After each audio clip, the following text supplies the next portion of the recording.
A'udzubillahi minasyaitonirrajim. Bismillahirrahmanirrahim. Assalamualaikum warahmatullahi taala wabarakatuh. Alhamdulillahi rabbil alamin wa bihi nasta'in ala umurid dunya waddin. Salawatullahi salamuhu alaihi wa alaihi ajma'in. Allahumma salli salatan kamilatan wa sallim salaman taman ala sayyidina Muhammad wa ala alihi wa sahbihi wa barik wa sallim amma ba'd. Muslimin, muslimat, ibu ayah sekalian, kaifahalukum jami'an? Apa khabar semua, sihat ke? Mudah-mudahan semua dalam rahmat Allah. Mudah-mudahan semua dalam keredaan Allah. Mudah-mudahan semua diluaskan rezeki. Mudah-mudahan semua dalam keadaan sihat walafiat. Allahumma amin, insya-Allah, amin. Muslimin, muslimat rahimahumullah. Ibu ayah sekalian, pada hari ini, pada saat ini, kita diberitakan banyak khabaran, terutama apa yang berlaku di dalam negara kita. Antaranya iaitulah apabila terjadinya pandemik COVID-19 ini, dikhabarkan suasana kehidupan dengan norma baru menyebabkan ramai di kalangan rakyat terutama di negara ini dalam keadaan menghadapi sedikit tekanan. Bahkan bukan sedikit, antara kajian menunjukkan prestasi penyakit anxiety disorder iaitulah berkaitan dengan depression ataupun tekanan ini cukup tinggi di Malaysia.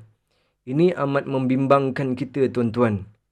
Muslimin, muslimat rahimahumullah. Manusia berbincang mengenai kebahagiaan. Di sana juga terdapat manusia yang sentiasa diuji oleh Allah Subhanahu Wa Taala. Ya, tuan-tuan, sebab itulah bila kita diuji oleh Allah, jangan kita rasa diri kita ini sentiasa tidak dipandang oleh Allah. Apabila kita diuji oleh Allah, jangan menganggap diri kita sudah tidak berguna dalam keluarga kita. Apabila kita diuji oleh Allah dengan ujian yang berat, jangan merasa diri kita ini sudah tidak berguna di dalam masyarakat kita, di dalam kejiranan kita. Menyebabkan ada di kalangan mereka yang cuba-cuba menganggap mereka ini tiada jalan penyelesaian, menyebabkan jalan terakhir iaitulah mereka cuba untuk buat apa, tuan-tuan? Iaitulah mereka cuba membunuh diri mereka. Wa'iyazubillah. Jangan, tuan-tuan. Jangan, ibu ayah sekalian. Sebab apa, tuan-tuan?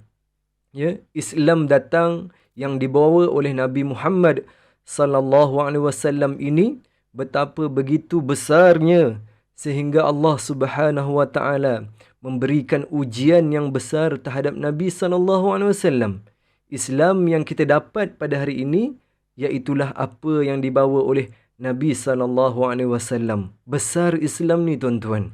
Ya, bayangkan, kalau kita rasa diri kita ini diuji oleh Allah dengan ujian yang berat, lihatlah bagaimana Nabi dan juga Rasul yang terdahulu yang telah diuji oleh Allah Subhanahu Wa Taala dengan ujian yang besar, dengan ujian yang berat, menyebabkan dengan ujian yang berat ini mereka sentiasa bangkit selepas diuji oleh Allah Subhanahu Wa Taala. Kita lihat bagaimana orang mencari bahagia. Ada orang mencari bahagia dengan cara melaksanakan hobi dia, kan? Macam-macam hobi dia buat. Ada yang mengumpul barangan antik, ada yang mengumpul barangan-barangan lama, ada yang suka mengasah ataupun mengumpul pisau-pisau lama. Ikutlah macam-macam hobi. Ada yang suka minat kereta kontrol, kan? Macam-macam minat manusia. Tujuannya ialah untuk apa? Mencari bahagia, kan?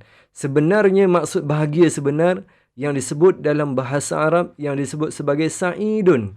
Sa'idun artinya orang yang bahagia. Sebilangan ulama menyatakan takrif sebenar bahagia iaitulah insyirah fil qalbi.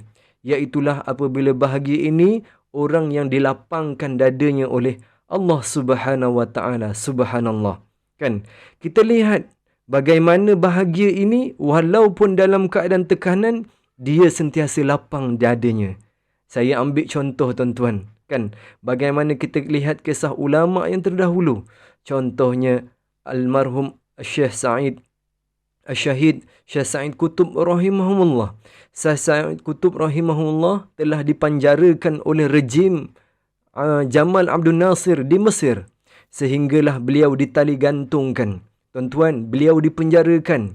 Walaupun dipenjara di tempat yang sempit, di tempat yang gelap, di tempat yang penuh tekanan, di tempat yang kotor. Tapi adakah disebabkan tempat begitu beliau tekanan? Tidak. Kerana apa? Allah SWT mendatangkan bahagia pada dia. Lalu bila Allah datangkan bahagia kepada dia, tuan-tuan, walaupun tempat yang sempit, tempat yang padat, tempat yang gelap, menjadi luas seluas mata memandang. Menyebabkan almarhum Syekh Sa'id Qutb sempat menulis Fi Zilalil Quran di dalam penjara 30 juzuk. Hari ini kita baca. Kemudian siapa lagi? Kemudian Buya Hamka. Ya, orang Melayu kita panggil Buya Hamka, yang dipanggil sebagai Haji Abdul Malik Karim Amrullah. Buya Hamka di Indonesia juga dipenjarakan. Selama mana dipenjarakan, adakah jiwanya terkongkong? Adakah fizikalnya menjadi lemah? Adakah dirinya semakin tekanan? Tidak, tuan-tuan. Beliau bangkit daripada tekanan itu, lalu di dalam penjara beliau menulis Tafsir Al-Azhar. Tafsir Al-Azhar ini digunakan oleh seluruh orang Melayu kita di Nusantara. Subhanallah. Tuan-tuan, ini menunjukkan bahagia ini bukan pada harta yang banyak, bukan rezeki yang banyak, rezeki yang luas. Bukan itu saja. Bahagia ini datang daripada Allah, menyebabkan kita dilapangkan dada. Nabi Musa AS, tatkala dia ingin berjumpa dengan Fir'aun, dia nak dakwah kepada Fir'aun. Tuan-tuan dengar kan bagaimana Allah SWT merakamkan di dalam Al-Quran. Bila Nabi Allah Musa AS nak jumpa Fir'aun, dia berdoa kepada Allah. Di dalam Al-Quran disebut kan. Tuan-tuan baca ayat tu kan. Rabbi syrah li sadri wa yassir li amri wahlul uqdatan min lisani yafqahu qawli. Kan, Masya Allah. Kan tuan-tuan, bayangkan ayat ini yang mana Allah Subhanahu Wa Taala memberikan satu gambaran bahawa bila Nabi Musa nak jumpa dengan orang yang nak didakwahnya, dia berdoa memohon pertolongan pada Allah. Tetapi Nabi kita, Nabi Muhammad sallallahu alaihi wasallam, tatkala belum pun beliau meminta supaya diperkenankan doanya, dia nak dakwah kepada ramai orang, menyebabkan Nabi tekanan. Nabi tekanan, depresi yang cukup tinggi. Nabi berdakwah ke Taif bersama Zaid bin Ibnu Harisah radhiyallahu an, dibaling batu, dihalau, dianggap sebagai orang gila, ahli sihir yang hanya mereka-reka agama, menyebabkan Nabi sedih. Adakah Nabi tekanan? Tidak. Belum pun Nabi meminta pada Allah, lalu Allah Subhanahu Wa Taala menurunkan satu surah yang mana kalau saya baca surah ini, tuan-tuan, surah ini ada signifikan kita pada hari ini, supaya kita rajin membaca surah ini tatkala kita diuji oleh Allah dengan begitu tekanan yang dahsyat. Apa surah itu, tuan-tuan? Iaitulah Allah Subhanahu Wa Taala berfirman di dalam Al-Quranil Karim. A'udzu billahi minasy syaithanir rajim. Bismillahirrahmanirrahim.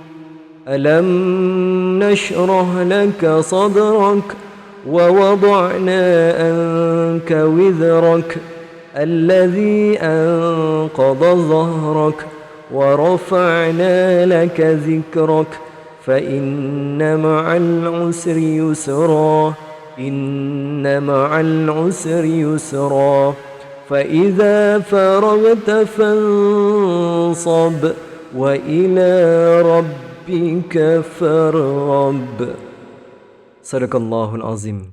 Tuan-tuan, surah ini surah yang biasa kita baca, betul tak tuan-tuan?